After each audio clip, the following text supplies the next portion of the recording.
श्री सूरदास मदन मोहन जी। श्री सूरदास मदन मोहन जी गान विद्या के और काव्य शास्त्र के परम विशेषज्ञ थे। आपका हृदय अति ही सरल एवं सरस था। सभी के प्रति हित की भावना थी। ये श्री राधा कृष्ण की सखी के अवतार थे। उनके एकांत निकुंज विहार के दर्शन एवं अनुभव सुख के अधिकारी थे। नौ रसों में मुख्य जो श्रृंगार रस है उसे आपने अनेक प्रकार से गाया। आपके लीला पद मुख से निकालते समय ही हजारों पैर वाले होकर इतस्ततः दौड़ने लग जाते थे, अर्थात सब और दूर दूर तक फैल जाते थे। भगवान ने सब प्रकार से आपको अपना भक्त मानकर अंगीकार कर लिया। जिस प्रकार अश्विनी कुमारों का परस्पर का संबंध अच्छेद्य है, उसी प्रकार भक्त श्री सूरदास और भगवान मदन मोहन के नाम का संबंध अकाट्य जुड़ गया। यह परस्पर अंगीकार की सीमा है। श्री सूरदास मदन मोहन जी का जन्म संवत 1560 विक्रमी में माना जाता है। आप जाति से ब्राह्मण और गौड़ीय संप्रदाय के नैष्ठिक ब्राह्मण थे। हिंदी साहित्य इतिहास की भक्ति काव्य धारा में वल्लभ संप्रदाय अंतर्गत जो स्थान श्री सूरदास जी का है, वही स्थान चैतन्य संप्रदाय में श्री सूरदास मदन मोहन जी का है। आप श्री सनातन गोस्वामी जी के शिष्य थे और श्री मदन मोहन जी आपके आराध्य थे। आपका वास्तविक नाम सूरध्वज और गुरु प्रदत्त नाम सूरदास था। आप प्रारंभ में अपनी काव्य रचनाओं में सूरदास नाम की ही छाप लगाया करते थे, परंतु एक घटना ऐसी घटी कि उसके कारण आप अपनी रचनाओं में अपने आराध्य का भी नाम देने लगे। हुआ यूं कि एक बार आप भगवान की रहस्य लीलाओं का चिंतन कर रहे थे तथा उसे गीत पद में प्रस्तुत करने का प्रयास भी कर रहे थे। संजोग की बात, पद पूरा नहीं बन पाया था और आपको निद्रा ने आ घेरा। प्रातःकाल ब्रह्म मुहूर्त में जब आप पुनः उठकर पद रचना में तत्पर हुए तो देखा कि पद पूरा हो गया है और अंत में सूरदास मदन मोहन की छाप लगी है। आपने इसे भगवत प्रसाद माना और तब से अपनी रचनाओं में आप सूरदास मदन मोहन की छाप लगाने लगे और उसी नाम से विख्यात हो गए। आपके पद संगीत की विविध राग रागिणियों तथा ताल लय में निबद्ध है, जिनकी मधुर रस की काव्यात्मक व्यंजना हुई। संप्रति आपके 225 पद प्राप्त होते हैं। इनका रचना काल संवत 1590 से संवत 1600 विक्रमी के मध्य का है। आपके पद ब्रज वृंदावन में बड़े ही लोकप्रिय है और वहां के मंदिरों में गाए जाते हैं।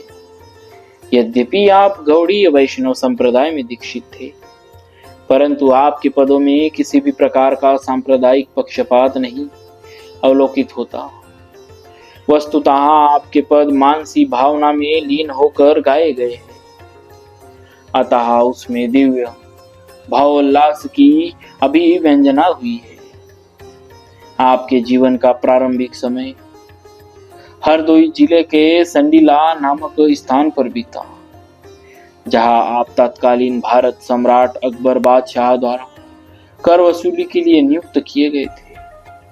परंतु गोलोकनाथ के चाकर को भला किसी तुच्छ बादशाह की गुलामी कितने दिन बर्दाश्त होती, और आपने सब कुछ छोड़ छाड़ कर ब्रज वृंदावन की राह ली और शेष जीवन वृंदावन में ही बिताया।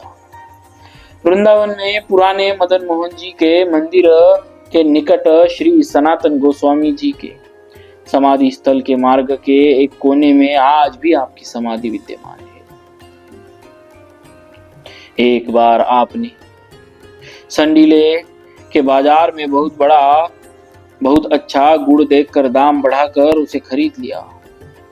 आपने विचारा कि इस गुड़ से बने मालपुए श्री मदन गोपाल लाल जी पावेंगे। इस प्रकार प्रेम के आवेश में आकर आपने बैलगाड़ियों छकड़ों में गुड़ भरवा कर वृंदावन धाम को भेज दिया। यहाँ आकर वह गुड़ 20 गुना अधिक दामों का पड़ा। गुड़ की गाड़ियां रात हो जाने पर पहुंची। श्री ठाकुर जी शयन कर रहे थे। गुड़ भंडार में रख दिया गया। श्री मदन मोहन जी ने पुजारी एवं भंडारियों को स्वप्न दिया कि इसी गुड़ के मालपुए बनाकर अभी भोग लगाओ। यह प्रेम उपहार भी इसी योग्य था। उसी समय मालपुए बने। श्री ठाकुर जी ने जाकर फिर मालपुआ भोग आरोगा। श्री सूरदास मदन मोहन जी ने एक पद बनाया जिसमें अपनी भक्ति के गुह्य रूप को प्रकट करके दिखा दिया।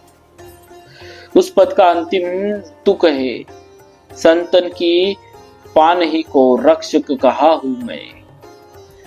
आपको गाते सुनकर किसी संत ने इनकी परीक्षा लेनी चाहिए। एक दिन श्री मदन मोहन जी के द्वार पर उसे श्री सूरदास जी मिल गए। उसने अपने जूते उतार कर इनसे कहा, जरा आप इन्हें देखना, मैं दर्शन करके अभी आऊंगा। यह कहकर वह मंदिर में जाकर संकीर्तन में बैठ गया। इस मंदिर के भीतर विराजमान श्री गोसाई जी एवं पुजारी जी ने सेवक भेजकर इन्हें कई बार बुलाया। तब आपने सूचना भेजी कि आज मेरे इष्ट देव ने मुझे एक बहुत बड़ी प्यारी सेवा सौंपी है और मैं संत चरण कमल का ध्यान कर रहा हूं।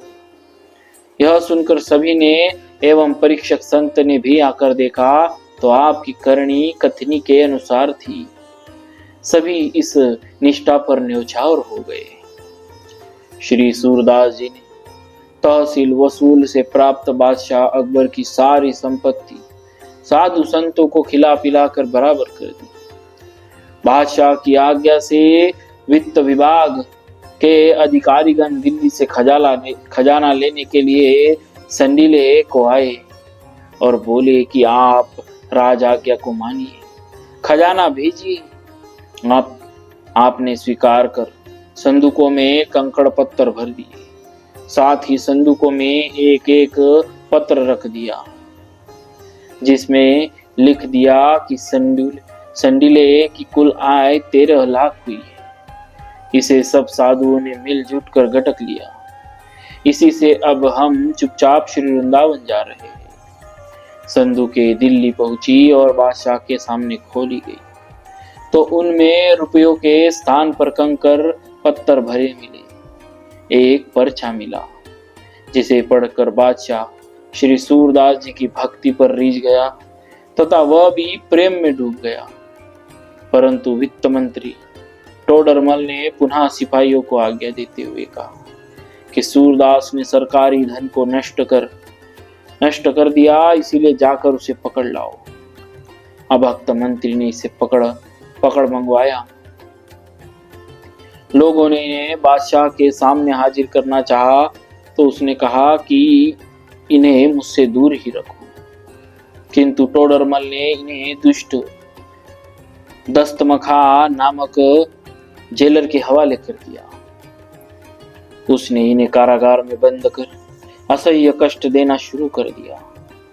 कुछ दिन बाद आपने यह दोहा लिखकर अकबर के पास भेजा, एक तम तो अंधियारो करे, ये तो दस्तम आह, दस्तम से रक्षा करो, दिनमणि अकबर शाह। इसे पढ़ते ही बादशाह प्रसन्न हो गया और कारागार से उन्हें मुक्त करा कहा, आप जाकर श्री वृंदावन को वास करो। मैंने आपके ऊपर 13 लाख रुपए न्यौछावर कर दिए। यह उल्लेखनीय बात यह है कि अकबर शब्द का अर्थ है माया के आवरण से मुक्त परमात्मा।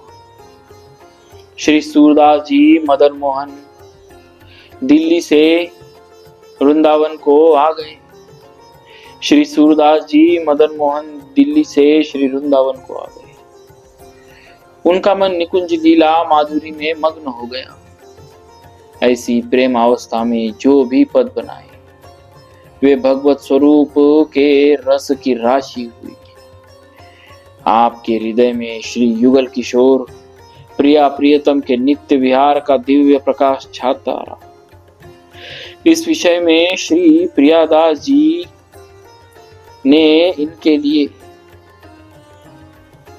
लिखा है, आए वृंदावन मन माधुरी में भिजी रहियो कहियो जो ही पद, सुनो रूप रस रास है, जा दिन प्रकट भयो गयो शत जो जन पे सुनत भेद बड़ी जग प्यास है, सूरदास द्विज निज महल टहल पाय चहल पहल ही जुगल प्रकाश है, मदन मोहन जू है इष्ट इष्ट महाप्रभु अचरज कहाँ कृपा दृष्टि अनायास है।